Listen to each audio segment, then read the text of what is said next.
Hello, welcome to Sky Sweaty Record Review, episode 73-ish, probably. It's the only first listen new music review show hosted by a French professor immediately after getting out of the YMCA. Now, last episode was a little bit weird. I recorded it in my office, kind of like a funny switch up.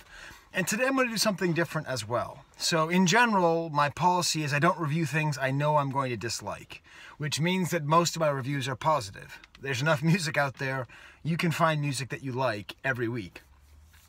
But I wanted to do something basically along the lines of, it's not my thing. Like, I don't like it, but I don't think it's bad. And in that vein, let's talk about Panda Bear's album, Buoys. So Panda Bear is another one of these groups, part of, I guess, the Animal Collective, where I just missed the boat entirely. You know, it was the 2000s. It was the decade where I was having kids and going to grad school, and my mind was pretty closed. You know, anything that I knew, I heard from my ex-wife, and she thought that Animal Collective was lame, so I'm like, okay, they're lame. I really like Panda Bear on the Daft Punk album, the song Doing It Right. Like, I love that song. Just absolutely love it. So I was kind of excited to hear what is a Panda Bear album. And it's not really my thing. I'll give a brief description of it. Basically, this album, it's not too long. It's very consistent, which I like. You know, like thematically consistent, musically consistent. But it's like some element of a folk song, you know, like a guitar and some very clear singing. And then just junk put on top of it to make it sound different. And if I'm being unkind, I would say to make it sound more interesting than it is. I'm not going to be unkind, but I'm going to suggest that's how you could take it.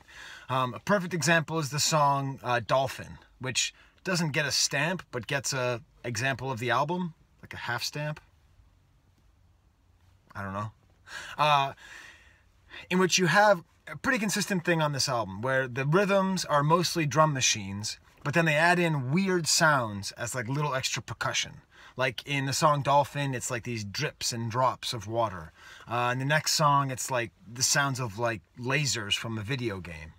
And, you know, it's not terrible. I listened to it the whole time. I listened to the whole album all the way through. I didn't hate it. His vocals are interesting, you know, like they're very clear and high. I don't really know what he's singing about. It doesn't appear to be that important. Maybe I don't understand. If you're a Panda Bear fan, could you actually do me a favor and put like the best Animal Collective or Panda Bear thing in the comments so I know what's better than this if this isn't that good? Because I didn't really get the sense he was saying that much. And then, you know, every once in a while the vocoder will come on and change the voice. It's kind of cool, but again, not really my thing.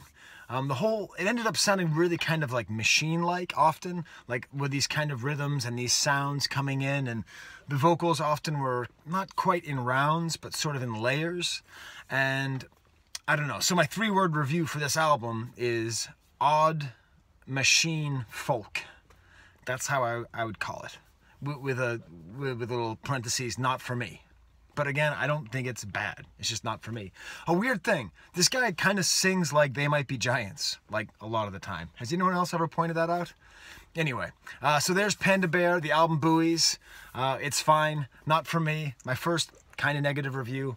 I'll let the light in to say next episode, who knows? Might be with Goat, might have a return of Goat. Or maybe I'll be back to hip-hop, I'm not sure. I've had a lot of these 2000s alternative folk acts in a row now, so we'll see. All right, until then, there's the camera.